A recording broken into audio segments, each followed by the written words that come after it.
she said. "You're too predictable, not my type anymore." So I let her chase chaos, while I quietly built everything she thought I couldn't. Months later, she begged to come back, but I was already gone. I was never the guy people noticed first at a party. If I was there at all, I'd usually be in a corner, sipping whatever I'd been handed, laughing at my own dry commentary. Melissa wasn't like that. She was the one in the middle of the dance floor, barefoot before dessert, making strangers laugh like they were old friends. That's exactly how we met, at a mutual friend's wedding 3 years ago. I didn't expect someone like her to walk straight up to me and ask why I looked like I was stuck in an insurance seminar. But she did, and somehow we clicked. The first year was golden. Lazy Sundays tangled in each other, playlists we curated for long drives, stupid inside jokes that became part of our everyday language. We were different, but it worked. At least, for a while. Things shifted slowly. Melissa landed a big promotion, something in PR. Suddenly, she was moving in new circles. People with expensive shoes and louder personalities. Brunches turned into nights out. Weekends away became club-hopping marathons. I tried to keep up. I really did. I smiled through cocktail hours and nodded along to people who talked like they were auditioning for reality TV. But it wore me down. One night, after another rooftop gathering where I felt more like a +1 than a partner, I asked her if she wanted to move in together. She looked up from her phone, blinked like the question didn't make sense. "Why would we do that?" "We've been together for 3 years," I said, trying not to sound hurt. She gave a light shrug, like it was just another passing conversation. "Evan, you're great. But honestly, you're too predictable lately. I feel like I know what you're going to say before you even open your mouth. I need mystery. Excitement. You're safe. And that's just not my type anymore." It didn't feel like a breakup. It felt like someone changing the channel while you were still watching the movie. I nodded. "Thanks for being honest." She smiled, like she'd handled it maturely. Then, unbelievably, asked if I still wanted to come with her to a wine-tasting event her friends had planned for the next day. Like none of it landed. I didn't go. She left later that night with barely a glance, already texting someone else about plans. I sat alone, trying to figure out when I'd started waiting for her to decide I was enough. I had no answer. Just silence. We didn't have a dramatic breakup talk. No final argument, no scene.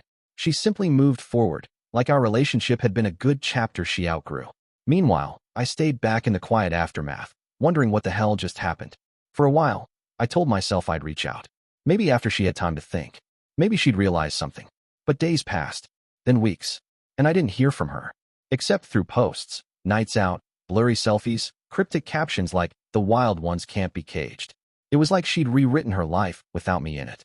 And for the first time in a long time, I asked myself if maybe I should start writing something of my own. That weekend, while Melissa was out with people I barely recognized anymore, I pulled open an old notebook. It was dusty, the spine cracked, pages filled with business ideas I once believed in. Before I shelved them. Before I shelved me. That was the night I stopped waiting. That night, flipping through those old pages, something clicked.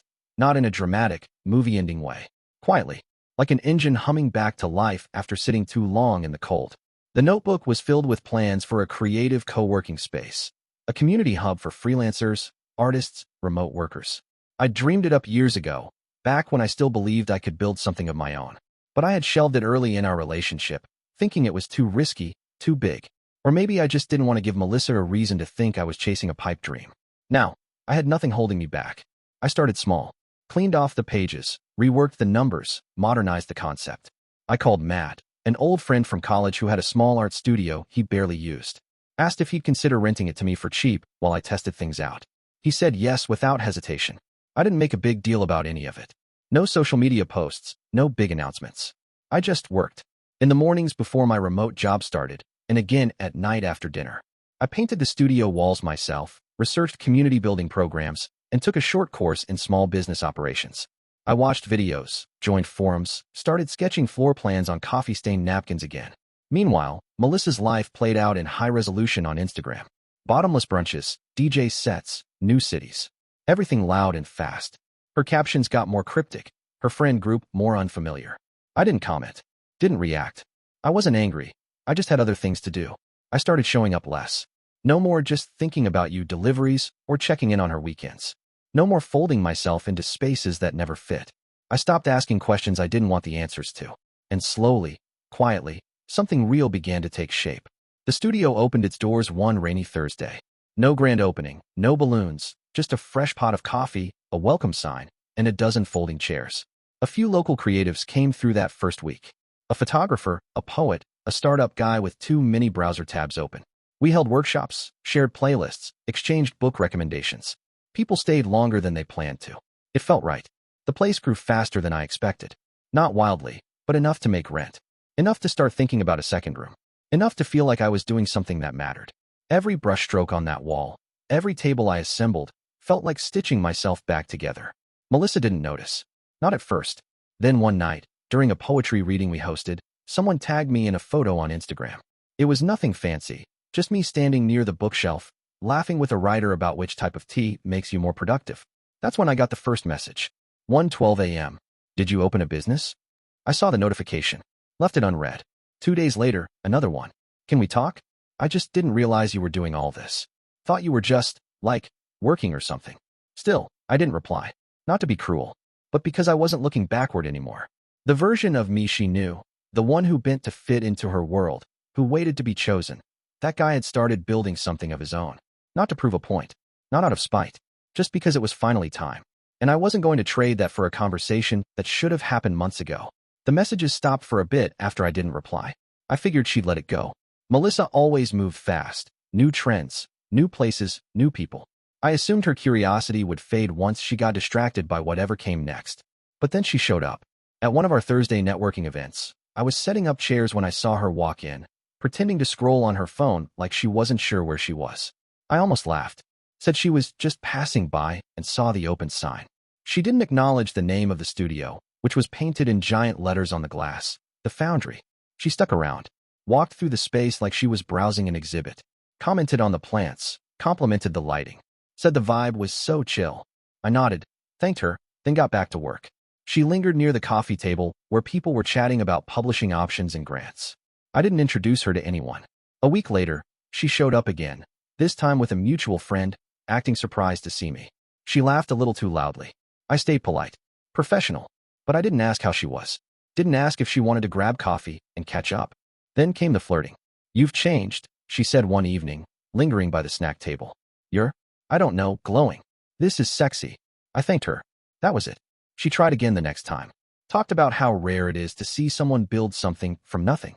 Asked if I remembered how we used to talk about starting a business someday. Said she always knew I had it in me. I didn't correct her. I didn't remind her that I'd shelved this dream to prioritize a relationship where I was never quite enough. I didn't say I'd written those plans long before we ever met. And I certainly didn't say anything about the person who did help bring the dream to life. That came later. On the anniversary of when we met, almost to the day, Melissa messaged me again. I think I made a mistake. I miss you. I thought I wanted excitement, but honestly, I'm exhausted. You were the only person who ever felt like home. I sat with the message for a while. Read it twice. Maybe 3 times. Then I replied, I'm glad you found what you were looking for. I did too. That was it. She didn't write back. She didn't know about Qley, the creative writer who started coming to the Foundry in the early days. The one who stayed late helping me sort through paint samples and donations. Who brought her dog to our weekend coffee circles. Who never asked me to be more than I already was. She didn't know Qley and I were together now. Or that we were happy in the quiet, unforced way Melissa had once called boring. She didn't know because I didn't know her that part of my life anymore. Melissa thought I was predictable. Maybe I was. But what she didn't understand is that there's a quiet kind of strength in stability. Predictability is what allows things to grow, to last. It's what lets people trust you, build with you, be safe enough to dream bigger than they ever could alone. She wasn't wrong to want chaos. Some people need the spark, but sparks don't last long. And when the smoke cleared, I wasn't standing still, waiting to be picked again. I was already somewhere else, focused, fulfilled, and finally free.